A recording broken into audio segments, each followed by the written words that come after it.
그가 등판했습니다. 최재형 전 감사원장이 대권 출마 선언을 했습니다. 뭐라고 선언했는지 직접 들어보시죠.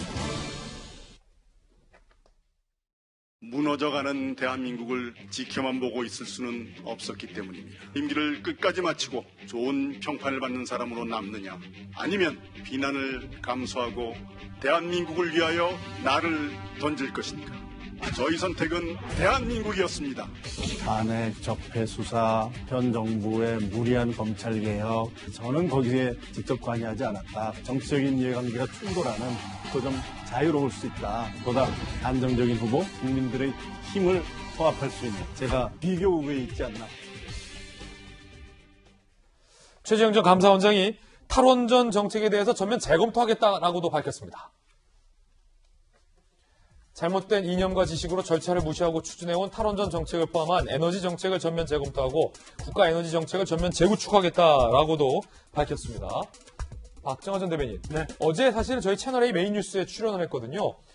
문재인 정부에 대한 강한 비판과 조금 전에 들으셨던 것처럼 윤석열 후보에 대한 그렇죠. 강한 견제가 있었어요. 나는 현 정부의 정책과 함께한 게 없다. 나는 빚이 없다. 이 말은 되짚어 보면 윤석열 후보는 이 정부와 같이 수사도 하고, 뭐 이거요, 밥도 같이 먹고, 사우나도 같이 가고, 뭐 이런 식으로 수사도 같이 하고, 뭐도 하고, 빚도 있지 않느냐? 비교 위에 내가 있다.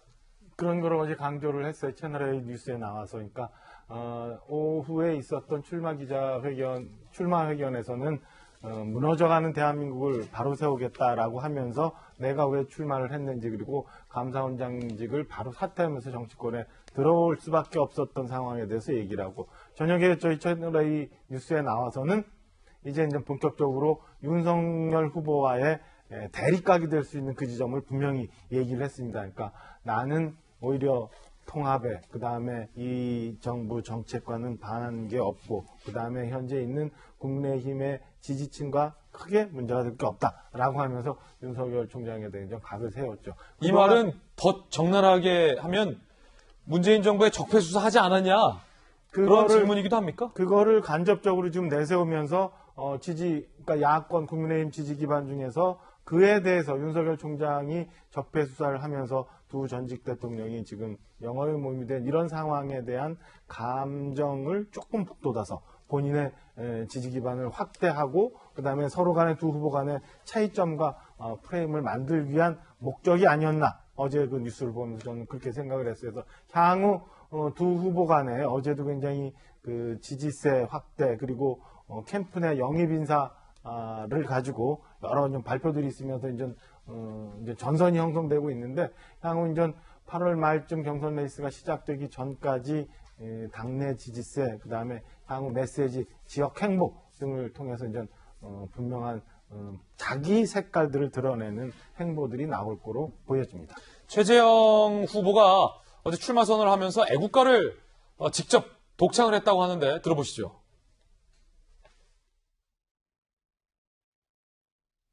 다음은 애국가 제창이 있겠습니다.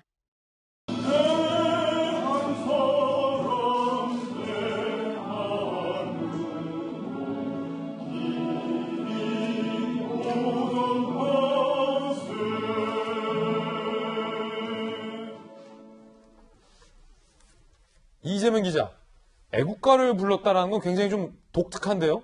다른 후보들과 달리? 글쎄요, 공식 행사를 했기 때문에 사실 애국가가 나오면 애국가를 많이들 따라 부르죠. 근데 이제 저 자리에서는 최재형 후보에게 마이크가 채워져 있었고, 그러다 보니까 다른 사람들이 같이 이제 재창을 했을지 모르겠지만, 이제 일단 비대면 출마 선언식이었고, 그러다 보니까 마이크가 채워져 있는 최재형 후보의 목소리가 크게 들렸죠. 그러다 보니까 이제 독창을 하는 것처럼 보였고, 굉장히 애국가를 우렁차게 부르는 모습을 보면서 참 여러 가지, 그러니까 굉장히 본인 여러 가지 본인 미담 제조 얘기를 하면서도 이제 병역 명문가 얘기를 많이 하지 않습니까? 아버지가 이제 그 최영석 예비역 대령이신데 얼마 전에 돌아가셨죠. 근데 굉장히 6.25 때도 큰 공을 세우셨고 어떤 애국적인 그런 활동들을 많이 해왔기 때문에 그런 모습들과 같이 오버랩돼서 굉장히 어제 애국가 독창이 굉장히 크게 주목받지 않았나 이런 생각이 들었습니다. 네. 전재수 의원님. 네. 우리 흔히 이렇게 우스갯소리 비슷하게 애국가 4절까지 다 불러봐. 이런 거 많이 하잖아요. 살짝 약간 그런 느낌도 있나요? 그러니까 아니 노래 되게 잘하시네요. 아, 노래 잘하시구나. 예. 그리고 이게 입모양을 보니까 이게 그냥 잘하시는 게 아니고 이게 성악가 스타일이신 거예요. 이 발음이 되게 분명하고 이 입모양이 굉장히 크지 않습니까? 노래 되게 잘하시는데 뭐 행사장 가면은 누구나 애국가 부릅니다. 네. 예, 근데 이제 최재형 후보의 경우는 좀 독특한 것 같습니다. 예를 들면 가족 모임, 가족 행사 때도 애국가 국기에 대한 경례하고 애국가 사절까지 다 부르고서 아, 추석에 또, 친척들이 모였는데 가족 애국가 행사 때 4절까지 불러요? 그렇게 한다는 거 아닙니까? 예. 좀 노래를 잘하시는데 좀 독특한 아니 되게 특이하네요. 대한민국에 예. 가족 모임을 하는데 국기에 대한 경례하고 애국가 사절까지 부르고서 이게 가족 간에 대화하는 집이 대한민국에 과연 몇 집이 있을지. 아, 왜냐면 사실 뭐, 예. 우리 전재수 의원님 뭐, 해병대 출신의 국회의원에 애국관 투철하고, 저도 뭐, 어디 가서 애국관은 안 빠지지만, 추석에 모여서, 추석도 얼마 안 남았는데 애국가 부르지는 않잖아요. 그렇다고 우리가 애국심이 없는 건 아니잖아요. 그러니까 이제 그런 것 같습니다. 이제 그 최재형 후보 부친께서 얼마 전에 돌아가셨는데 이제 6.25 전쟁에 이제 그 참전하셔서 예.